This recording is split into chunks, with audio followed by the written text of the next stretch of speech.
بڑا افسوس ہوتا ہے ہمارے نوجوان جب یونیورسٹی کی طرف جاتے ہیں، اسکول کی طرف جاتے ہیں، اتنا بھاری بیگ ہے کہ اٹھایا نہیں جاتا ان بچوں سے، مگر اس میں قرآن مجید کے ایک پارے کا ترجمہ موجود نہیں ہے۔ 30 تو چھوڑیے،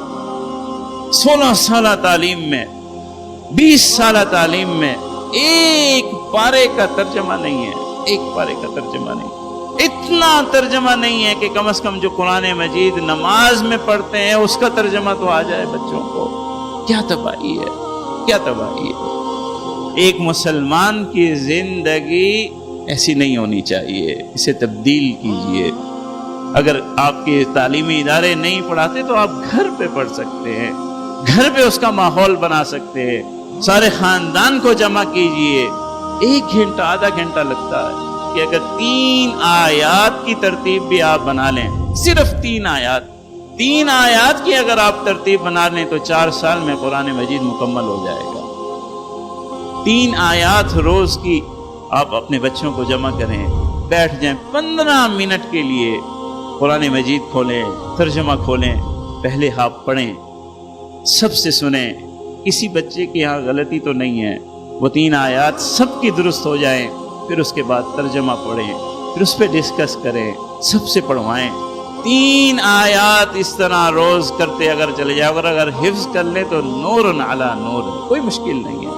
کوئی مشکل نہیں ہے، کرنے پہ تو آئیے۔ 15 منٹ بھی اگر زندگی کے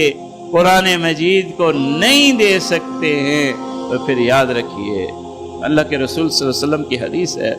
کہ ہر انسان کے لیے قرآن مجید کا قیامت کے روز 2 ہی تعلق ہے، یا وہ اس کے حق میں وکیل ہوگا یا اس کے مخالف کھڑا ہو جائے گا۔ یہ حق میں یہ کہے گا کہ یا اللہ یہ مجھے پڑھنے والا تھا،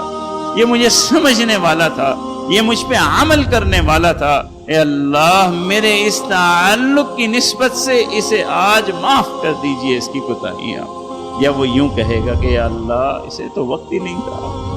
زندگی کے کتنے برس گزار کے آیا ہے، پوچھئے تو صحیح اس نے مجھے کب کب پڑھا ہے، کب کب سمجھا ہے، کس کس زندگی کے مرحلے پہ مجھے کھول کر کے مجھ سے رہنمائی حاصل کی ہے۔ اتنی عمر گزر گئی ہے،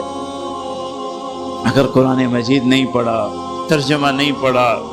تو یقین جانیے بہت بڑے محروم ہیں، بہت بڑے محروم۔ یہ مت کہیے گا کہ وقت نہیں ہے، کوئی نوجوان بھی نہ کہے کہ وقت نہیں ہے، کوئی بوڑھا بھی نہ کہے کہ وقت نہیں ہے، تاجر بھی نہ کہے کہ وقت نہیں ہے، دکاندار بھی کہے کہ وقت نہیں ہے، یہ نہ کہے۔ جن چیزوں سے آپ کو لگاؤ ہوتا ہے،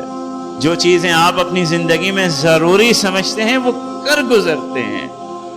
قرآن مجید ایسی کتاب ہے اللہ کی، اگر زندگی میں اسے اپنے آگے رکھو گے،